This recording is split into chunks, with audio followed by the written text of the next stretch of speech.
If you can see it here and you have the courage enough to speak it, it will happen. So I see these shots, I see these sequences, and I don't shy away from them. A lot of times people believe in certain things, but they keep to themselves. They don't put it out there. If you truly believe in it, if you become vocal with it, you are creating that law of attraction and it will become reality. I knew he would overextend and I knew I'd catch him. Look, I know you don't know who I am. Let's start off with the premise of this video. Manifestation. Look, just like most things in history, it starts at the Bible. And I'm going to start with the mystery of Golgotha. Rudolf Steiner taught about etheric Christ and inner manifestation, and he believed that Christ existed in the ethereal plane.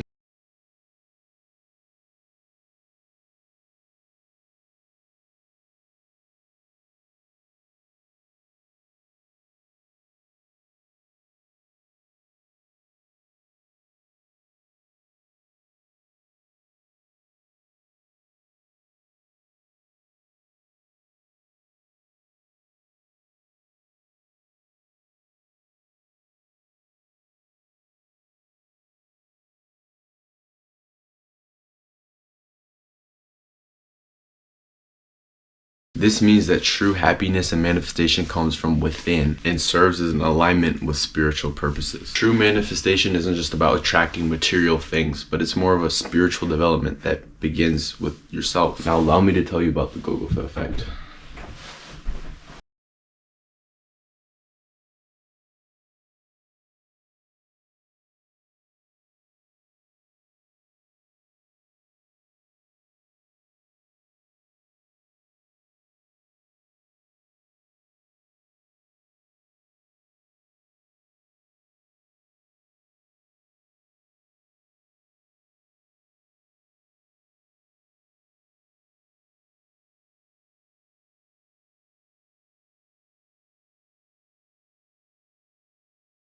Alright, now let's talk about prayer. Whether you're a Christian, atheist, or Muslim, you're probably praying wrong. See, most Christians, they go to pray and they ask for something. Most Muslims go and they ask for something. They ask for the wish to be fulfilled. But Jesus teaches in the Bible that you must act like the wish has already been fulfilled. Listen, prayer is not begging. It is the feeling of the wish already being fulfilled. See, I've never prayed growing up, but I've always used my imagination. And I'm sure you have too. Ever since you were a kid, you were playing with your action figures. You were making them fight. You were walking around playing with Legos, books, creativity, drawing, everything, until it got taken away from you. See, why prayer and imagination tie in so much and lead to the beauty of manifestation? Because if you don't see it here, it's not going to happen in your reality. Everything in life is a projection of your imagination, making it the key to manifesting your reality. You don't believe me? This may seem like a bunch of hunk and junk, hocus pocus.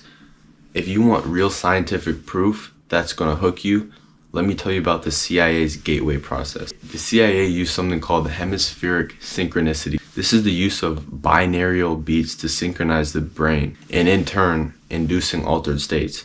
See, I've done this before last year, and I wished for something immature, and it came to me, and it was not something that I truly desired.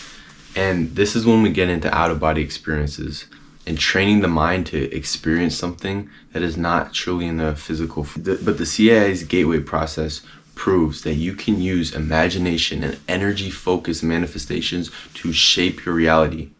We're going to get into how this is possible later in my theory that I've developed. And this is the idea that our minds can interact with the universe as a sort of hologram to influence reality. See, I'm just like you. I have faith, but I still need science. Neuroplasticity proves that your thoughts rewire your brain, and they shape the way your brain is developed. The placebo effect also shows that your beliefs alter how actions get presented in the universe. Alright, next allow me to touch on active imagination, and this is the psychological aspect of what I'm saying. This is when you actively interact with different thoughts in your mind and images that appear in your dreams or your realities or meditations, and we're going to get into that later. Active imagination is when you intentionally visualize images and interact with them. And these images can be things that you've constructed or things that have popped up in your dreams. So instead of just passively imagining, you are actively engaging with these thoughts as if they are real conversation and visions happening in your reality. See, when I have best done this, it has been the wakeful period. This is the period before you're falling asleep, right before you fall asleep, and you kind of in that halfway point and you're lingering between falling asleep and waking up, and you have that euphoric sense. This is when you can perfectly shape your reality and enter your subconscious mind just slightly. And when you're doing these meditations, and let's say, for example, you come across a wolf, instead of observing that wolf, why not interact with it and ask it why? Why are you here? What do you represent? And if you're not used to this, I'm going to help you. First off, find a quiet place and relax into a deep meditative state. Let an image appear, but don't force it. It has to be your subconscious mind bringing something to. See, what I like to do, and what Carl Jung, the psychologist, has shown to work, is go into your basement mentally, go into your childhood basement, pretend like you are digging. Keep digging in that basement until something comes up. And when you see that image, you can actively interact with it. See, we all know childhood traumas impact who we are today, and many of us have no idea, most of us have no idea how they've impacted us and how we can fix it. But maybe the first step to fixing is understanding.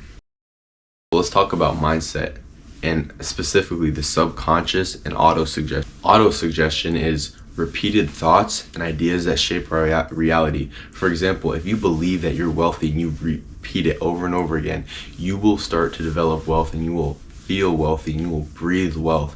But let's say many of you have negative thoughts, or maybe people have negative thoughts. I'm not good enough, I'm not this, I'm small, I'm weak, anything that comes up, they repeatedly believe. See, I've gotten rid of negative thoughts years ago, but they've still been able to influence reality. Negative thoughts are the number one killer to your success because they influence heavily how you view yourself.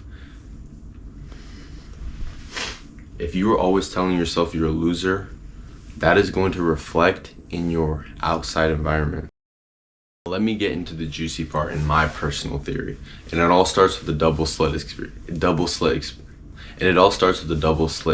Do our observations determine reality? The double slit experiment is one of the most famous experiments in quantum physics. You have two slits and a back wall. If we push sand through, it will line up in two rows pretty evenly. But if we push something like a wave, instead of two even rows, we have this interference pattern. Here's where it gets interesting. If we set up a camera to observe electrons being shot through the slits, they create two rows, this sand-like pattern. But let's say we turn off the camera and leave the room. Then the electrons form an interference pattern, just like a wave. It doesn't matter if it's a person watching or a camera or an animal. It's as if they know they're being observed. Nothing in our big world works like this. For example, if I were to drop a tennis ball, I can calculate exactly where it's going to be 2 bounces down. It's going to be there whether I observe it or not. But in quantum physics, a particle like an electron exists in this state of probability until an observation is made. This led some scientists to believe that our consciousness making observations determines the state of reality. This implies that your conscious observations influence reality, and it has scientific backing. This is an experiment. So that leads you to believe if a tree falls down in the middle of the forest and nobody's there to hear it, did it really fall down? And does this mean that we live in a mental plane? See, this experiment supports my idea that the universe is mental, not physical. See, that explains the ability for us humans to influence our reality through thoughts and ideas. If we believe something, and we have the courage to speak it, who's stopping us from influencing our surroundings? So let me explain to you how you can use this to positively influence your reality. Surround yourself with like-minded people. See, surrounding yourself with like-minded people is going to amplify your energy. Understand that if you have 5 people around you that are goal-driven, you are going to absorb their mindset. Begin to change how you view yourself. Your consistent thoughts about yourself change your reality.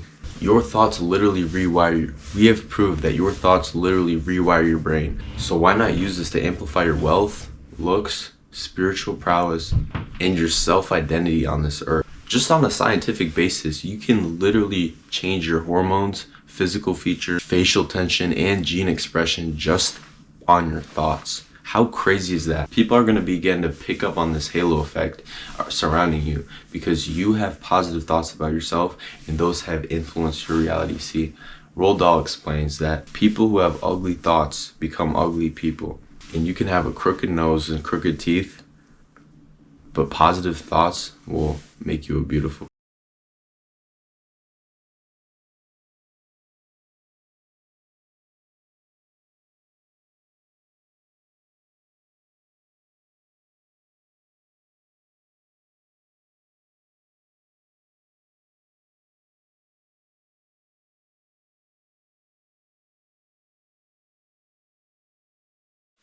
Take care of yourself, bro. Begin to visualize yourself in your dream life. Begin to replace I want to be with I am. And you'll be able to change the person that you want to be. See, this is my first video, but I'm not going anywhere. If you guys want to stick with me as I develop my theories, my intellectual capabilities, and my talking skills, because I know I'm not the best on camera, but I would really appreciate that. So follow me through my journey. I want to help me grow by helping you grow. Thank you.